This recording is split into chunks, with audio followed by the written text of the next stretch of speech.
दोस्तों यह है चरक संहिता और आज की इस वीडियो में हम लोग बात करने वाले हैं पायरिया से जुड़े रोगों के उपचार। ठीक है, तो चरक संहिता जो कि एक काफ़ी फेमस और विश्वसनीय पुस्तक होती है। ठीक है, ये देखिए मेरा है स्टडी टेबल, यार मैंने कैसा करके रखा है।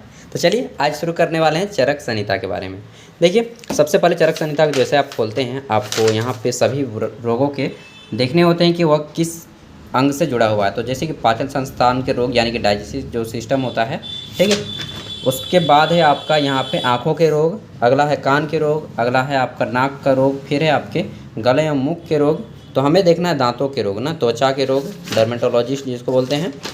अगला है आपका दांत मसूड़ों के रोग, यहीं पे हमारा मिल जाएगा पायरिया। ठीक है, तो देखिए दांतों में कीड़ा लगना, ठीक है, डेंटल आपका हो जाएगा कैरिस। उसके बाद आपका दंतशूल, दांत का दर्द, फिर है आपका पायरिया या मसूड़ों का रोग, ये वाला हमें देखना है। इधर देख लेते हैं पेज नंबर, तो हमारा पेज नंबर है 416। ठीक है, अब चलिए हम लोग आते हैं 416 पेज नंबर पे। ठीक है, तो ये देख लेते हैं, बड़ी मोटा पुस्तक है यार। ठीक है, तो आपका पेज नंबर यहाँ पे लिखा हुआ होता है। ठीक है, जैसे कि आप लोग देख सकते हैं। तो चलिए हम लोग 416 पेज नंबर पे आते हैं और देखते हैं। तो ये 415 एंड हमारा आ गया 416। यहाँ पे देखिए पायरिया या मसूड़ों का रोग। अब देख लेते हैं, तो किताब तो काफ़ी मोटा है, मतलब क्या अभी बताएं। तो चलिए हम लोग अच्छे से पहले इसको पकड़ लेते हैं। तो चलिए आज हम लोग बात करने वाले हैं पायोरिया के बारे में, यानी कि मसूड़ों का रोग। ठीक है, शॉर्टली हम लोग पायरिया बोल देते हैं, लेकिन इसका वास्तविक नाम होता है पायोरिया और इसे मसूड़ों का रोग भी कहा जाता है। तो इसके बारे में डिटेल जानकारी जानेंगे। पहले जानेंगे रोग का परिचय, ठीक है, कारण एवं लक्षण। तो देखिए पायरिया किसे कहते हैं, पहले ये चीज़ जानते हैं। देखिए यह एक रोग है जो कि दांतों का रोग है और यह दांतों का सबसे हानिकारक रोग है। दांत के जितने भी रोग हैं सबसे हानिकारक रोग है पायरिया। यदि इसकी शीघ्र से जल्दी समुचित चिकित्सा न कराई जाए तो संपूर्ण पाचन क्रिया यानी कि आपका पूरा का पूरा जो है डाइजेस्टिव सिस्टम, पाचन क्रिया विकृत कर देगा, खराब कर देगा, जिससे जो है रोगी की अनेक प्रकार की बीमारियां हो जाएंगी। ठीक है, अनेक रोगों का शिकार हो जाता है तथा प्रायः उसका संपूर्ण स्वास्थ्य खराब हो जाता है। ठीक है, और आगे बोला गया है कि यह रोग बहुत धीमी गति से बढ़कर वर्षों में पूर्ण विकसित रूप ले लेता है। बहुत धीरे धीरे बढ़ेगा पायरिया। ठीक है, और आपको लगेगा कि यार छोटा चीज़ है अभी जाने दो, तो बीमारी और शत्रु को कभी छोटा नहीं समझना चाहिए।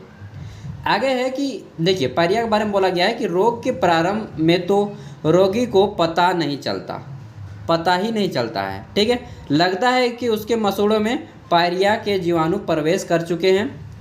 इस रोग से एक ओर तो रोगी के मसूड़े कमज़ोर हो जाते हैं तथा दूसरी ओर दांत व जो अक्ल दाढ़ है, ठीक है, दाढ़ भी पूर्ण रूप से जर्जर हो जाते हैं। यानी कि जो आपके साइड वाले एकदम लास्ट वाले दांत हैं, ठीक है, अक्ल दाढ़, पायरिया होने से क्या होता है, तो पायरिया जब किसी को होता है तो पायरिया होने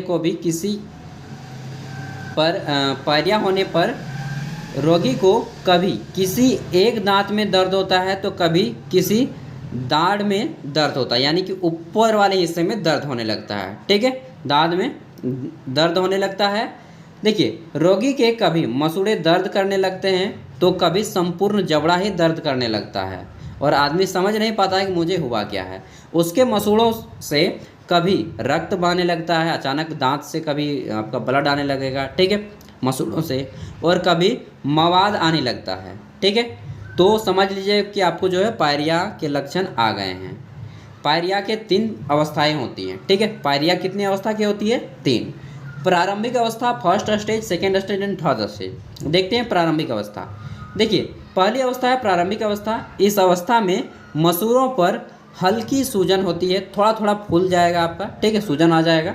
दांतों में ठंडा पानी लगता है, तो जो है आपका दांतों में ठंडा पानी लगता है। आगे देखते हैं, दांतों का एनेमल हट जाने से जड़ के पास मसूड़ों के ढीला पड़ जाने से भी यह समस्या उत्पन्न हो सकती है। देखिए मैंने भी चरक संहिता को पहली बार आप ही के साथ पढ़ रहा हूँ यार। आगे देखते हैं, तो द्वितीय अवस्था, दूसरी स्टेज क्या होती है, तो सूजन बढ़ जाती है मसूड़े अंदर ही अंदर एकदम बर्बाद हो चुके होते हैं, परंतु बाहरी रूप से विकार और पीड़ा दांतों में दिखाई देती है। दांतों का क्षय होने लगता है, मसूड़े उनका साथ छोड़ने लगते हैं, दांतों की चमक गायब होने लगती है, ठीक है, उनका रंग बदल जाता है, कभी कभी मसूड़ों से खून भी बहने लगता है। और दोस्त, दांत दर्द और पेट दर्द दो ऐसे दर्द हैं ना जिसको आदमी जो है सह नहीं सकता, रो देता है, फुट के रो देता है यार, ठीक है। तो जब भी मेरा भी कभी पेट वाला दर्द है ना तो मैं भी रो दिया हूँ, क्या कीजिएगा, सह नहीं पाएगा आदमी पेट दर्द और दांत दर्द। आगे देखते हैं तीसरी चीज़। तो तीसरी अवस्था होती है, यह मवाद निकलने की अवस्था है। यदि पायरिया की द्वितीय अवस्था में भी पूर्ण और अस्थायी चिकित्सा न कराई जाए तो आदमी तीसरी अवस्था में पहुंचता है, और चिकित्सा न कराई जाए तो यह तीसरी अवस्था में पहुंच जाता है, अथवा द्वितीय अवस्था के संपूर्ण लक्षण उस जो है उग्र रूप धारण कर लेते हैं और शीघ्र पुनरावृत्ति करने लगते हैं। मसूड़ों से खून निकलना तो प्रतिदिन की बात बन जाती है, मसूड़ों में घाव भी बन जाता है। अरे यार, बहुत डेंजर हो जाता है। घाव बन जाना इस अवस्था का प्रमुख लक्षण है, यानी कि लास्ट स्टेज होती है पायरिया की तीसरी स्टेज, ठीक है। इसमें आपका जो है मसूड़े में घाव बन जाएंगे। अब देखिए, जानते हैं कि पायरिया होता क्यों है, क्यों होता है भाई पायरिया, कारण क्या है। तो देखिए, कारण है दांतों और मसूड़ों की सफाई अच्छी तरह और सदैव न करने से, काफ़ी मात्रा में पौष्टिक आहार जो है न खाने से, अगर आप दांत को अच्छी से सफाई नहीं करते हैं। अगली है कि अगर आप पौष्टिक आहार नहीं खाते हैं, विटामिन सी वगैरह का उपयोग नहीं करते हैं, तो भी आपको पायरिया हो सकता है। अगला है दांतों में कीड़ा लगना, अगर आपके दांतों में कीड़ा लगा है तब भी आपको पायरिया हो सकता है। अगला है विटामिन सी वाले भोजन उचित मात्रा में न मिलना, यानी कि खट्टा वाला पदार्थ जैसे कि नींबू हो गया, आंवला हो गया, ठीक है, ये वाली चीज़ अगर आप कम खाते हैं तो भी आपको पायरिया हो सकता है। आगे है मधुमेह, यानी कि किसी व्यक्ति को अगर डायबिटीज़ की शिकायत है, ठीक है, शुगर हो गया है, शुगर पेशेंट है, तो उसको भी पायरिया हो सकता है। अगला है क्षय रोग, अगर किसी को है, ठीक है, टीबी की बीमारी, तो उसको भी पायरिया हो सकता है। पांडु, जिसको पांडु रोग बोलते हैं, ठीक है, उसमें विटामिन बहुत सारे कमी हो जाती है, उसको भी पायरिया हो सकता है। आदि बहुत जो है दुर्बलता जन्य रोगों से, उदर विकारों से, अगर आपको कोई पेट की बीमारी है तो भी आपको पायरिया हो सकता है। पेट में गैस की शिकायत है तब भी आपको पायरिया हो सकता है। हमेशा मीठा पदार्थ अगर आप खाने के शौकीन हैं, ठीक है, तब भी आपको पायरिया हो सकता है। फिर बोला गया है कि रात्रि में दूध पीकर या भोजन कर दांतों को भली भांति साफ न करके जो है सो जाते हैं तो भी आपको पायरिया हो सकता है। जैसे कि मैं डेली रात को तो दूध पीता हूँ, लेकिन मैं तुरंत फिर ब्रश भी कर लेता हूँ, ठीक है, और मैं सुबह को दातुन करता हूँ, रात को ब्रश करता हूँ, थोड़ा सा, ज़्यादा नहीं। टूथपेस्ट का प्रयोग मैं बहुत कम करता हूँ। आगे है अत्यधिक गर्म चाय कॉफ़ी पीने से भी आपको पायरिया हो सकता है, ठीक है। गर्म भोजन या पेय सेवन करने से भी, तुरंत जो है आपको ठंडे पानी पीने से, कुल्ला करने से भी पायरिया हो सकता है। मतलब कि तुरंत गर्मा गर्म चाय या फिर कुछ पी लिए, ठीक है, और फिर तुरंत ठंडा पानी पी लें तो भी आपको पायरिया हो सकता है। इसलिए बोला जाता है कि तुरंत जो है चाय पीने के बाद पानी नहीं पीना चाहिए। मेरी मम्मी भी बचपन से बोलती है, लेकिन जब मैंने किताब को पढ़ लिया तब मुझे पता चला एक्चुअली रीज़न क्या है। वो रीज़न तो नहीं बता पा रही थी, लेकिन बस बताते थे कि यार मत तुम पियो, दांत सड़ जाएंगे। मसूड़ों में लगातार बनी रहने से शोथ, ठीक है। आगे देखते हैं, तो मसूड़ों में चोट एवं खरोंच लग जाने से हो सकता है। फिर है विटामिन बी कॉम्प्लेक्स की कमी हो जाती तब भी आपको पायरिया हो सकता है। अगला है रात दिन फ्रिज का ठंडा पानी पीने से भी आपको जो है पायरिया हो सकता है, ठीक है। तो ये सारे जो हैं आपके चीज़ें हैं जो कि पायरिया होती है। आधुनिक चिकित्सा विज्ञान में इसका कारण बैक्टीरिया माना जाता है, ठीक है, जो मेन मुद्दा है। अब बोला गया है कि आधुनिक चिकित्सा विज्ञान के अकॉर्डिंग चिकित्सा जो है किसके कारण होती है, बैक्टीरिया, यानी कि जीवाणु के कारण जो है हमारे दांत में जीवाणु लग जाते हैं और पायरिया हो जाता है। अब कारण जो भी हो यार, अगर आपको पायरिया हो गया है, ठीक है, तो हो गया है, अब उसका इलाज तो करना पड़ेगा। तो चलिए लक्षण जानेंगे, फिर हम लोग जानेंगे इलाज। तो लक्षण पहले जान लेते हैं। देखिए, मसूड़ों का सूज जाना, आपका जो है सूजन जैसा मुंह लगने जाएगा, फूल जाएगा, ठीक है, या फूल जाना। मसूड़ों को दबाने से मवाद निकलना, ठीक है। उसके बाद रक्तस्राव होना, यानी कि ब्लड आ जाता है। भोजन भली प्रकार चबाने में कष्ट होता है, दर्द करने लगता है, जिसके फलस्वरूप अजीर्ण रोग होना, ठीक है। अगला बोला गया है कि मुंह से दुर्गंध आना, अगर आपके मुंह से दुर्गंध भी आने लगता है, पायरिया होता है तो। पेट में गुड़गुड़ाहट की आवाज़ गड़गड़ करते रहता है आपका पेट। फिर आमाशय और जो है आमाशय और आपका पक्वाशय में शोध तथा व्रण होना, ठीक है। हाथ पाँव की संधियों में दर्द व सूजन होना, दांतों को दातून करने पर मसूड़ों से रक्तस्राव होने लगना, कभी कभी मवाद भी जो है निकलना, अंततः मसूड़ों से सिकुड़ कर क्या है बाद में आइएगा राहुल। तो चलिए देखिए, कोई आदमी आ गया था। देखिए यहाँ पे दांतों को जो दातून करने पर मसूड़ों से रक्तस्राव होने लगता है, ठीक है, अगर आप दातून करते हैं तो। और कभी कभी क्या होता है, मवाद भी निकलता है। अंततः मसूड़ों में आपका जो है सिकुड़न होकर दांतों का नंगा हो जाना, मतलब कि जो है आपके मांस छिल जाते हैं, दर्द करना और अंततः दांतों का टूटकर गिरने लगना, ठीक है। दांतों की आपका जो है उग्रावस्था में अधिक मवाद के उदर में पहुंचने से अनेक उपद्रव होते हैं। मवाद आमाशय में प्रवेश कर अनेक रोग उत्पन्न करते हैं, यानी कि हमारे पेट के भी रोग उत्पन्न होने लगते हैं। देखिए फिर बोला गया है कि रोगी को आमाशय के रोग, जैसे कि आपके जो है पेट के रोग में ज्वर, नेत्र रोग, आँखों के रोग, ठीक है, फिर है अग्निमांद तथा संधिस्त्रूल आदि रोग भी हो सकते हैं अगर आपको पायरिया होता है तो। अंत में रोगी के मुंह में शोथ हो जाता है और रोगी की मृत्यु भी हो सकती है। देखिए मैंने बोला है कि यार बीमारी और शत्रु को कभी जो है कमज़ोर नहीं समझना चाहिए, ठीक है। अब यहाँ पे प्रमुख आयुर्वेदिक पेटेंट औषधियाँ बताई गई हैं और ये आपके जो है एलोपैथिक की औषधियाँ हैं जो डॉक्टर वगैरह लिखते हैं। जैसे कि यहाँ पे कुछ चीज़ें देख लेते हैं।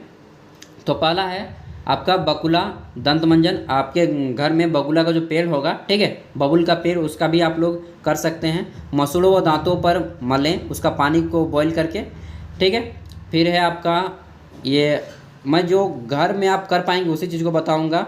दंत मंजन, ठीक है, जैसे कि अंगुली से मंजन लेकर दांतों व मसूड़ों पर मलें, ठीक है, अंगुली में, ये नहीं कि आप और दातुन निकाल लें और या ब्रश में, नहीं, अंगुली से।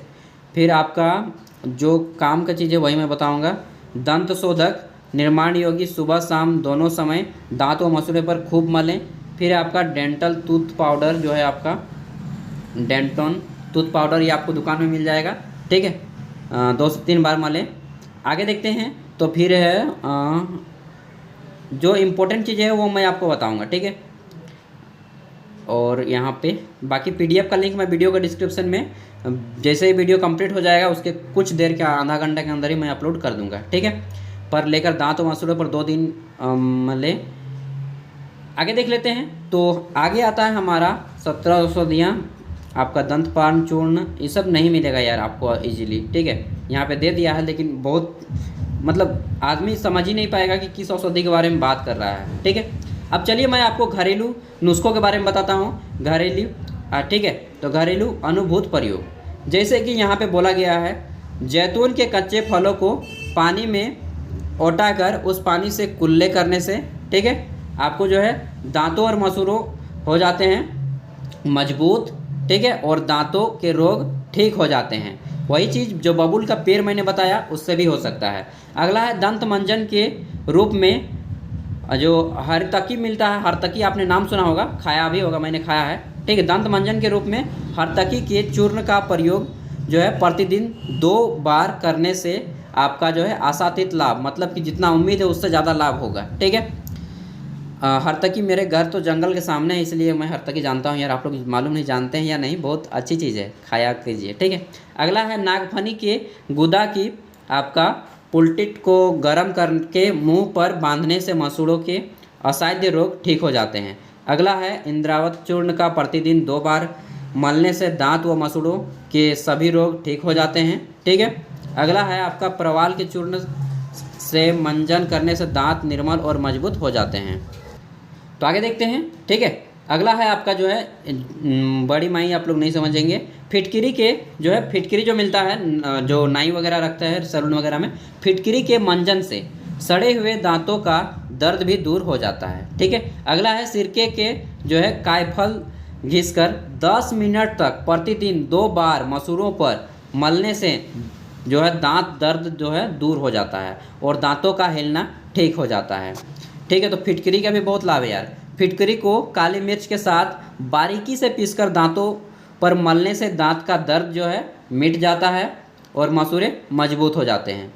अगला है आपका सुहागा। सुहागा और जो है हीरा बोल मिलाकर, सुहागा मतलब सिंदूर ना, प्रतिदिन कम से कम 10 मिनट तक प्रायः सांझ मंजन की भांति प्रयोग करें।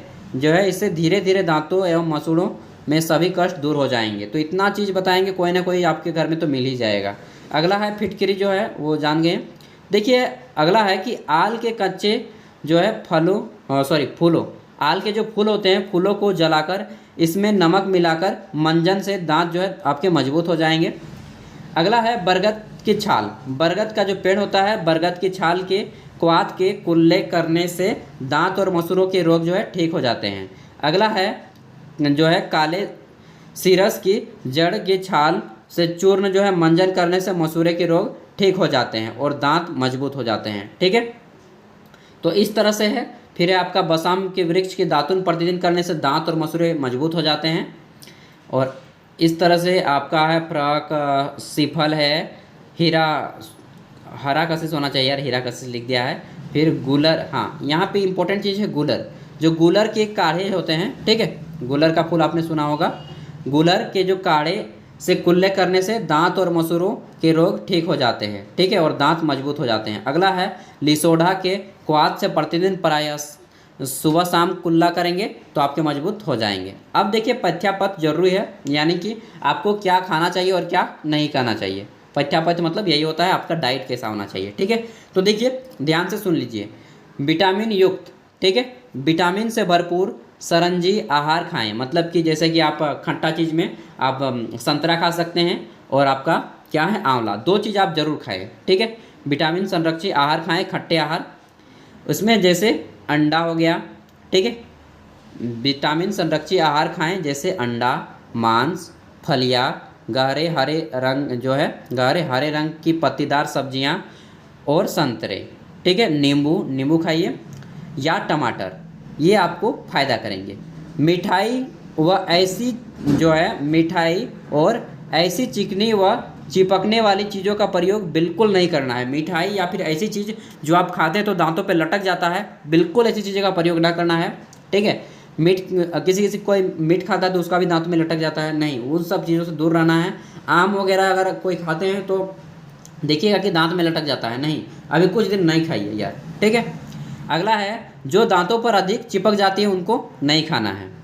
ठोस भोजन न दें, ठोस आपका भोजन न दें तथा ऐसे भोजन न दें जिससे दांत पर जोर लगाने पड़ सकते हैं। जैसे कि आपको जो है छुआड़ा नहीं खाना है, जो कठोर वाले चीज़ होते हैं। ठीक है, मोटे मोटे टाइट खजूर नहीं खाना है, जो भी चीज़ आपको दांत से काटना पड़े, जोर लगाना पड़ता है, उसको नहीं खाना है। ठीक है, अगला है अचार, बासी खांड से परहेज करें। ठीक है, बासी भात हो गया, आपका चावल हो गया, अचार हो गया, इन सब चीज़ों से जो है आपको दूर रहना है। पायरिया के रोगी को ठीक है, मूंग या मसूरी, जो मूंग मसूर होता है, मूंग या मसूर की दाल में गेहूं की रोटी तोड़कर पतला तरल बनाकर पिलाएं, इससे आपको जो है फ़ायदा होगा। नीम के पत्ते के क्वाथ से गरारे करें। ठीक है, नीम के पत्ते लीजिएगा, पानी में उसमें फुला के बॉईल कर लीजिएगा और पत्ते को फेंक दीजिएगा और पानी जो बचेगा उससे आपको कुल्ला करना है। ठीक है, तो गरारे कीजिएगा, ये आपको फ़ायदा देगा। तो बस आज की इस वीडियो में इतना ही यार, काफ़ी लंबा हो गया एंड डिटेल में आपको समझ में आ गया होगा। ठीक है, बाकी आपको अभी वीडियो पसंद आई तो प्लीज़ लाइक कर दीजिएगा एंड इसी तरह से मैं आपको प्रत्येक दिन घरेलू नुस्खों के बारे में एक वीडियो देने की कोशिश करूँगा। वैसे मुझे काफ़ी ज़्यादा काम हो जाता है पढ़ाने के चक्कर में, तो इस पर मैं उतना ध्यान नहीं दे पाता हूँ, बट अब दूंगा ध्यान। ठीक है, क्योंकि लाइफ में जो है बोलते हैं ना कि जान है तो जहान है, बस उसी तरह। स्वस्थ रहिए, मस्त रहिए, मिलते हैं अगले वीडियो में। ठीक है, नमस्कार।